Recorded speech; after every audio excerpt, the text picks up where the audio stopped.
dari pengalaman Ibu tentang pembuatan keputusan. Boleh mungkin untuk perkenalan Ibu Siti, boleh kenalan. Oke, baik. Assalamualaikum warahmatullahi wabarakatuh. Perkenalkan, saya Bu Siti Marfuah, selaku Kepala SMK Negeri 5 Pangkal Pinang.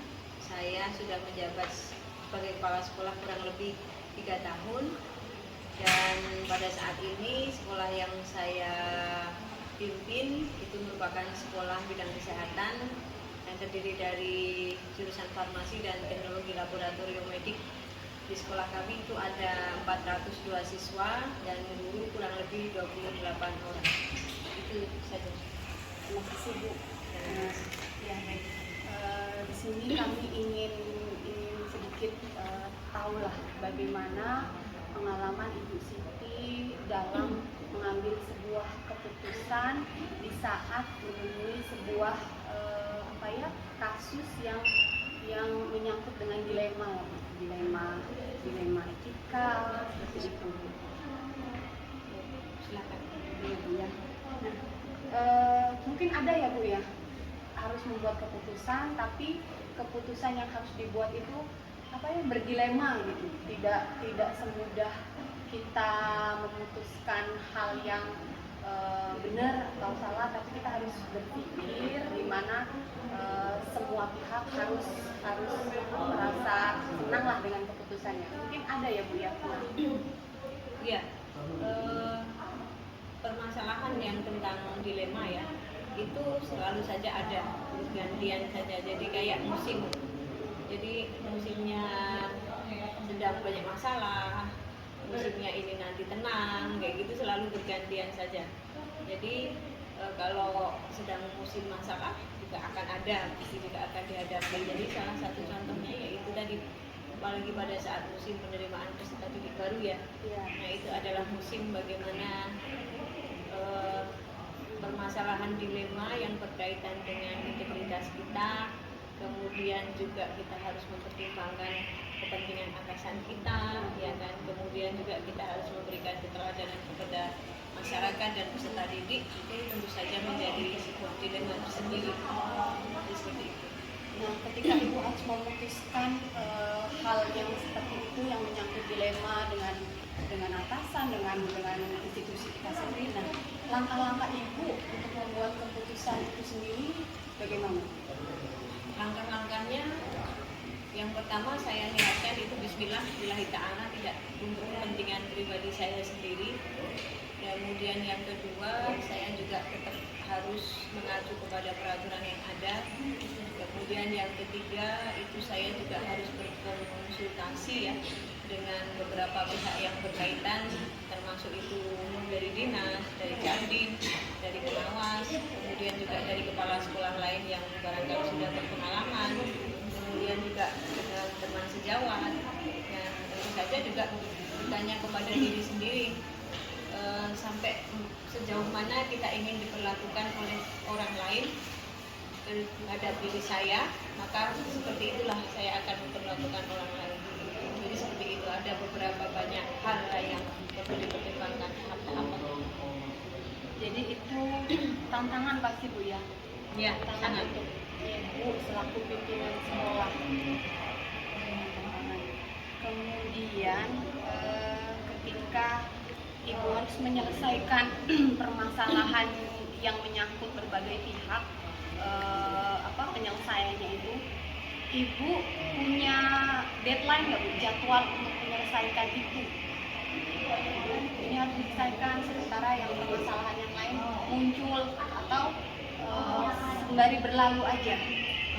Jadi saya coba menggunakan prinsip tidak ada masalah itu yang diselesaikan oleh waktu, tapi memang kita yang harus memberikan ketegasan bahwa masalah itu harus ada penyelesaiannya. Jadi seperti itu. Tetapi saya juga menggunakan prinsip bahwa bubur itu jangan dimakan pada saat panas. Ya, jadi kita nunggu dingin dulu. Kemudian juga kalau mau makan itu pilih yang pinggir-pinggirnya dulu. Jadi harus ada step-step kayak gitu. Jadi tidak perlulah kita untuk selalu memberikan reaksi, tapi kita juga bisa memberikan penanganan itu dengan dengan lebih seksama ya, karena kalau kita menyelesaikan itu dengan reaksi yang membabi buta, ujung-ujungnya nanti akan keluar perkataan yang tidak berkenan di hati lawan bicara, kemudian tersinggung, kemudian diliput di media massa, itu justru akan menimbulkan permasalahan yang lebih besar lagi. Seperti itu. Ibu, misalnya satu contoh, anak mau masuk ke sekolah ibu, sementara kuota sudah penuh, si anak ini titipan lah istilahnya, itu jadi gimana penyelesaiannya? Jadi memang yang harus dipertimbangkan bahwa ini bukan untuk kepentingan saya pribadi ya. Saya justru harus bersikap jujur kepada orang yang membawa itu. Saya berikan penjelasan bahwa kalau misal kuota sudah penuh, kemudian aturan juga sudah jelas, bisa kita baca sama-sama harus seperti apa di dalam PPDB itu, ya saya akan meminta beliau untuk bisa mengerti dengan apapun nanti akan efek yang akan menimpa diri saya ataupun sekolah saya. Namun saya juga menganggap kalau tidak saya lakukan yang seperti ini, justru itu nanti akan terus menjadi sebuah budaya yang akan berkelanjutan, tidak hanya tidak akan berdampak pada PPDB di sekolah saya sendiri, namun di masyarakat pada umumnya. Hal itu akan menjadi sebuah kebiasaan, jadi tidak akan ada pernah berhentinya. Ya walaupun hanya saya sendiri mungkin hanya saya sendiri, itu tidak akan membawa dampak lebih besar. Tapi kalau dari saya pun juga tidak akan pernah memulai, saya rasa juga kesadaran masyarakat untuk bisa menganggap bahwa PPDB itu harus bersih, ya itu tidak akan pernah ada mulainya. Jadi seperti itu. Jadi berarti kita harus punya ketegasan ya. Iya. Walaupun di belakang kita itu ada yang lebih tinggi, Di belakang itu harus ada yang lebih tinggi. kita harus kita tegakkan. Iya, namun saya juga meyakini bahwa sebenarnya yang menjadi atasan kita, yang ada di bawah kita, dia pengen di bawahnya itu adalah orang-orang yang memiliki integritas. Ya kan? Walaupun penjahat pun, walaupun koruptor pun, dia juga akan cari pegawai itu juga yang jujur. Iya, jadi yang seperti itu. Menurut saya seperti itu, karena semuanya itu punya niat baik. Jadi seperti itu. Kalau menurut saya seperti itu. Saya sampai merinding mendengar jawaban Ibu. Terima kasih. Mungkin itu saja keinginan tawan kami tentang sikap Ibu dalam membuat sebuah keputusan, bagaimana keputusan itu bisa diterima baik untuk individu kita sendiri maupun untuk kelompok, untuk institusi kita dan untuk masyarakat di sekitarnya. Mungkin itu aja Ibu. Terima kasih untuk kesempatan waktunya yang sudah diluangkan untuk saya. Terima kasih Bu Siti. Sama-sama. Dan sukses. Amin. Oke, selamat sore Pak. Selamat sore, Bu Sehat, Lisa. Pak? Ya, sehat. Bapak, jadi gini, kami bertiga ini kan dari calon guru penggerak dari SMK 3 ini, kami ini pengen mengetahui lebih lanjut dari Bapak sebagai seorang pemimpin SMK 3 ini, kira-kira gimana Bapak mengambil keputusan. Jadi kan kami di modul 3.1 ini, cara kita mengambil keputusan gitu. Nah, jadi kami pengen tahu kira-kira selama di SMK 3 Bapak ada nggak mengambil keputusan itu yang masih dilema gitu, antara menegakkan peraturan ataupun kasihan kayak gitu. Gimana pengalaman Bapak? Ya baik, terima kasih. Kita utamanya saya sebagai seorang pemimpin dan ibu-ibu semuanya calon pemimpin, kita tidak bisa terlepas dari dua itu. Yang pertama dari sisi aturan, yang kedua dari sisi kemanusiaan. Tetapi semuanya bisa diambil sebuah solusi yang terbaik, kita ambil di tengah-tengah. Di satu sisi keputusan diambil sesuai aturan dan tepat, tetapi kita tidak boleh mengesampingkan ada nilai-nilai humanis atau humanitarian dan berkemanusiaan. Gitu Pak Ya. Jadi tetap. Misalnya begini, ada seseorang ibu atau ibu sebagai seorang ibu di rumah dan sebagai guru di sekolah. Anaknya hari itu di rumah sakit yang tidak bisa ditinggalkan. Sekolah juga tidak. Nah, akhirnya kita ambil sebuah keputusan, silahkan diizinkan untuk mengurus anaknya di rumah sakit, tetapi tugas-tugas harus bisa didelegasikan atau diambil sebuah cara lain yang penting bisa kerjasama dengan guru sehingga tugas tetap jalan, tetapi di rumah atau anaknya yang sedang sakit juga bisa diselesaikan. Oke, baik Pak. Nah, misalkan gimana kira-kira Bapak sebagai pemimpin itu menjalankan pengambilan keputusan. Misalkan keputusan itu kan sama-sama mengandung nilai kebajikan gitu loh, Ya. nilai-nilai yang benar, sama kedua-duanya benar gitu. Nah, gimana cara Bapak menjalankan pengambilan keputusan itu? Misalkan dua-duanya itu benar, mana yang mau diambil, apa langkah-langkah Bapak? Oh, kalau misalkan ada dua, tetap dipilih harus salah satu, Iya. walaupun bisa begini. Ya, baik ini. Misalnya begini, saya punya guru, di satu sisi dia harus diberangkatkan diklat ke Surabaya, tetapi di sisi lain di sini ada tugas yang sangat penting yang tidak ditinggalkan. Itu kan sama-sama penting. Di satu sisi guru mesti harus meningkatkan kompetensinya diklat di Surabaya, tetapi di sisi lain di sini ada tugas yang tidak bisa ditinggalkan. Akhirnya kita, yang pertama, kita petakan dari sisi urgensi daripada kebutuhan di sekolah. Itu urgensi. Kalau ternyata yang di Surabaya jauh lebih penting dan di sini juga penting, tetapi sini bisa digantikan atau dihandle yang lain. Nah itu berarti diambil, dipetakan berarti di sini. Sebaliknya, jika di sana tidak bisa ditinggalkan, ternyata penting di sini, berarti di sana bisa diwakilkan atau digantikan orang lain. Kalau tetap tidak bisa, berarti tetap diambil mana yang sangat urgen. Yang urgent dulu, Ya, yang lebih betul. penting dulu, mana yang penting.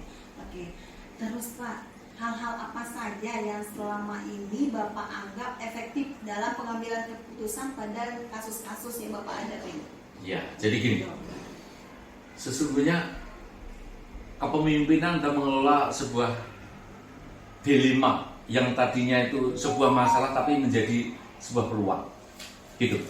Jadi keputusan tetap pahit atau tidak tetap harus diambil, tetapi seminimal mungkin jangan sampai ada sesuatu yang dirugikan, walaupun barangkali akhirnya ada yang dirugikan, tetapi tetap diambil yang kira-kira tingkat manfaatnya yang lebih tinggi. Iya ya, berarti kalau bisa nggak ada yang dirugikan Pak ya? Iya. Oke. Nah, selama ini ada nggak tantangan? Kira-kira tantangan terbesar Bapak dalam pengambilan keputusan itu apa? Iya, kalau dibanding